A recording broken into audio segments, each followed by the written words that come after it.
Ce matin, on vous parle théâtre, et oui, et plus précisément du Festival international du théâtre universitaire de Tanger. La 12e édition a été inaugurée hier, avec notamment le lancement de son carnaval. Mais c'est véritablement aujourd'hui que l'on rentre dans le vif du sujet.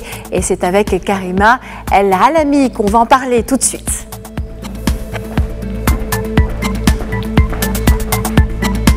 Karima El Alami, bonjour. Bonjour. Vous êtes responsable communication donc par rapport au Festival international du théâtre universitaire de Tanger. Merci d'être venu pour nous parler de ce bel événement. Est-ce que vous pouvez nous dire dans un premier temps comment est née l'idée de ce festival? Alors le festival était tout d'abord une idée d'étudiants à l'ENCG Tanger, à l'École nationale de commerce et de gestion de Tanger. Et donc ça a commencé tout petit, en 2006. Ça a commencé avec 4 éditions qui sont restées genre, au niveau des frontières, qui sont restées au niveau national. Et au-delà de la 4e édition, on est passé à l'international pour arriver là, à la 12e édition pour cette année. D'accord, 12e édition, oui. Alors, c'est un concept un peu original, hein. Il y a des tables rondes, mais il y a aussi des matchs d'improvisation. Est-ce qu'on peut dire que c'est une véritable compétition ou pas ?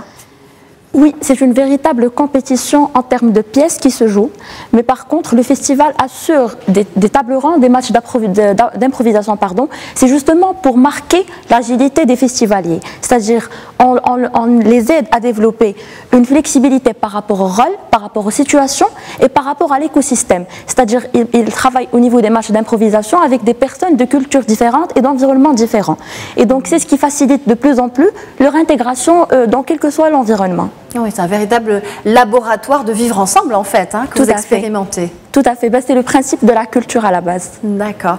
Et alors, il y a justement, on va parler tout de suite du vif du sujet, des pièces de théâtre en elles-mêmes. Alors, l'innocence de l'âme, bons enfants, mauvais sujets, mission impossible ou encore le clan Macbeth. C'est vraiment un programme qui dépasse les frontières et en plus dans toutes les langues. Et tout ça se passe dans une fluidité totale.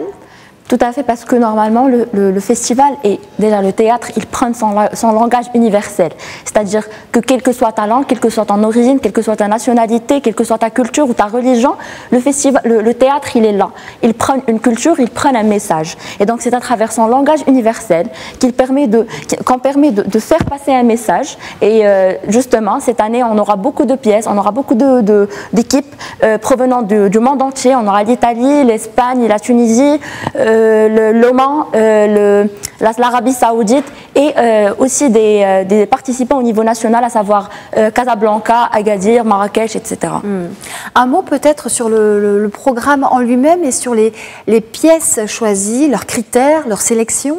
Donc normalement, on a un comité expert qui choisit justement les pièces selon un certain nombre de critères et normes.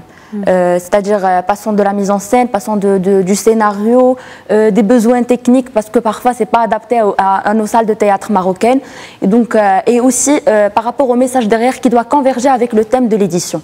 Alors on va parler du message tout à l'heure, un message très important, mais avant j'aimerais que vous nous parliez de ces pièces de théâtre. Donc il y en a autant classiques, mais du moderne aussi, puisqu'il y a Les Misérables, mais aussi L'innocence de l'âme. Je veux dire, on peut dire que c'est un festival professionnel et pas amateur, ou comment vous vous positionnez? Du moment, en fait, parce que le festival, le concept en lui-même, ça consiste en la participation d'étudiants. Et donc, c'est des gens qui appartiennent à des universités, bien évidemment. Quoique parfois, on tombe dans des universités qui sont spécialistes dans le théâtre. Par exemple, pour le cas de l'ENCG Tanger, nous, on fait du commerce et de la gestion. Et donc, ça n'a rien à voir avec le théâtre.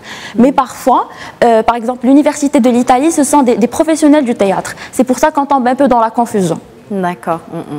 Alors, une question importante justement sur le message que veut délivrer donc ce festival international par rapport à la culture, à la jeunesse et justement à la place de la culture au sein de cette jeunesse. Donc voilà, le thème de cette année, c'est le théâtre libre-voix vers de nouvelles voix.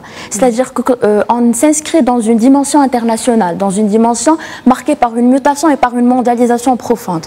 Et donc c'est à travers le théâtre qui est justement, et comme j'ai déjà dit, un langage universel, qu'on va pouvoir faire passer le message. Merci beaucoup Karima El Alami. Donc je rappelle que vous êtes responsable communication du Festival international de théâtre universitaire de Tanger. La cérémonie de clôture, c'est samedi vendredi 27 octobre à la Cinémathèque de Tanger. Merci beaucoup. Merci.